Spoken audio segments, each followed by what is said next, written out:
So what's happening? Welcome to my channel. My name is Royal Kandaike, also known as Sister Arts. Today I'm here to talk about the pelvic floor and the female reproductive health.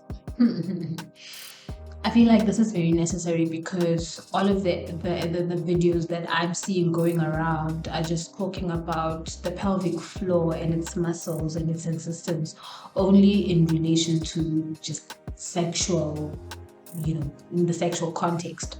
So I want to give light to the fact that this area of the human body, especially the female human body, is it ties into a whole lot because the most important organs of the female reproductive system are around this pelvic floor. So the uterus, the cervix, the bladder, intestines are just supported and cut up by the pelvic floor muscles. And the stronger they are, the more you're able to function with balance and with ease. And this is not only in your sexual existence. There's a whole world whereby you don't function properly when your pelvic floor muscles are weak. So like the reasons why it would be important. So I'm going to talk about the reasons why it would be important for you to strengthen your pelvic floor muscles, as well as how you can do that. So I just want to make a quick video. I don't want to stay here for long. So I've already explained what the pelvic floor muscles are. So for the female, because I'm focusing mostly on females, I'm sorry if any men feel left out, but I'm focusing on females.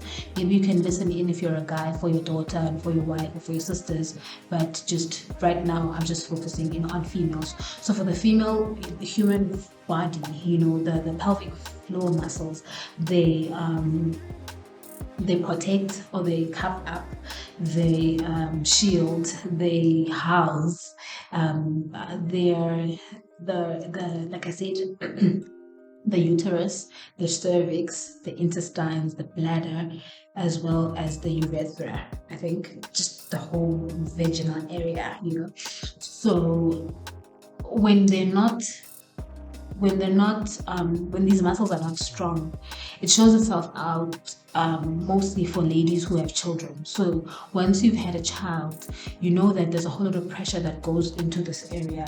So after childbirth, it's very easy to find yourself with weak pelvic floor muscles because that area has been tested. We know that a woman is like, it's another part of a rite of passage, moving from just being a lady, a normal woman, to being a mother, because it just opens you up to a different world. It's just a different world. Your body is tested in so many ways. Your skin is tested in so many ways. But more than anything, your pelvic floor gets to face the biggest wrath. It gets to face the biggest wrath. So why it's important for you, I'm going to name 4 reasons of why it's important for you to attack and deal with strengthening your pelvic floor muscles. So number 1 is you get to, the older you get, the more you realize that your pelvic floor muscles need support, because you get exposed to urinary incontinence or leakages. That is like when you're coughing, you just find yourself maybe passing some urine without you controlling it. Sometimes some other ladies, like, they find it hard to hold in urine, others just pee on themselves, and it's so sad that this is happening. I know a lady that actually has that problem, and I'm trying to work with that lady as well to try and deal with that problem. So when you have a weak pelvic floor, you're just susceptible to urinary incontinence or leakages. And then secondly, you also deal with when you have a weak pelvic floor or pelvic floor muscles, you deal with pelvic organ prolapse. There is such a thing, actually, and it's so painful. I've seen a few ladies who have Oh my God, no, just not so nice to think about. That's why I feel the need to actually do this work. So your organs prolapse, especially after childbirth. Or, yeah, especially after childbirth. These are part of the things that like you're exposed to when you don't have. I'm just thinking about this just makes me sad because it's so easy to undo, so there's no need why ladies should be suffering with these kind of things that just don't even need money for you to handle. And then the third reason why you need to strengthen your pelvic floor muscles is because it helps you to manage labor contractions much better. And I'm here to also say that when your pelvic floor muscles are like strong, or for lack of a better word, let's say strong, I think my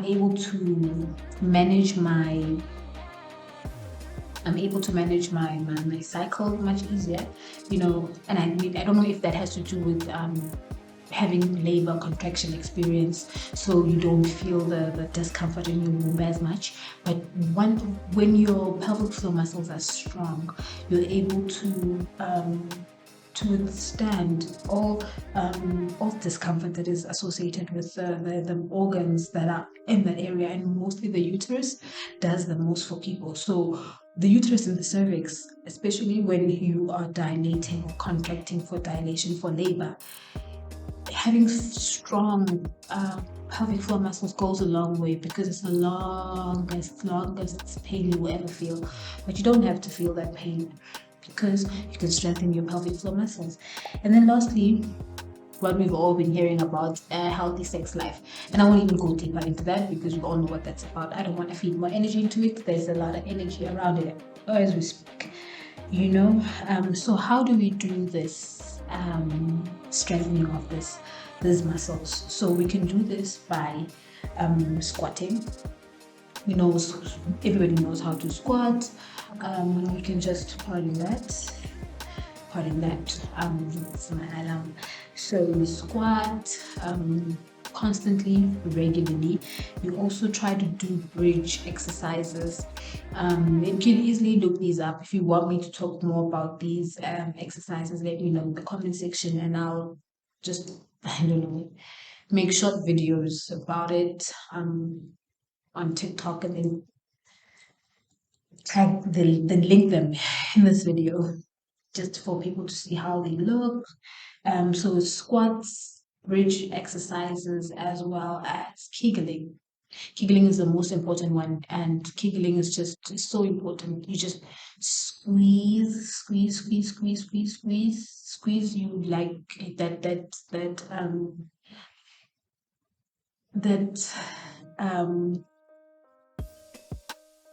sensation of holding up, of tensing your muscles when you're peeing, trying to hold back your pee. That is what kegling is. So you just tense up your muscles, squeeze them up so as to pump up that entire region. So that is your urethra, holding it up, like pulling it towards the direction of your head, right? Pushing it in. This also includes the anus as well. So you pull up, and then release, and then squeeze again, and then release. So if you're able to do that for longer, the longer you're able to do to hold a Kegel hold, the stronger you know that your pelvic floor muscles are. So I would say if you're not able to hold in your squeeze or your Kegel for longer than 30 to 45 seconds, then you have a problem. You need to work on that. And you can do that by also help yourself by also incorporating all of these together. You can do all this exercise together. And to make your life easier, you can Kegel while squatting, you can Kegel while bridging, you can Kegel all the time. I'm Kegling, everybody knows. I Kegel all the time. I Kegel when I'm peeing, just to test myself, and that's the hardest time to do that. When you're peeing, you just hold it in that. So I hope you have learned a few things about your pelvic floor muscles and why it's important outside of sex. Why you need to strengthen your pelvic floor muscles, because the older we get, ladies, the more relax them. There's an elasticity exists in our muscles, and it's so easy for us to find ourselves wearing diapers at such a young age. And I feel like I don't even want to wear a diaper. I'm here to say I am protesting against the diaper. I'm working so hard right now in my youth so that I don't need to wear a diaper. I don't want to wear a diaper. I want to be that fierce kind of mama that is like 88 and is able to say, I need to go and pee, I need to go and pee, and I stand up and I go and I pee, and I'm able to control that. I am manifesting that for my life. So thank you so much for watching my video. I will catch you in on the next video. Bye, y'all.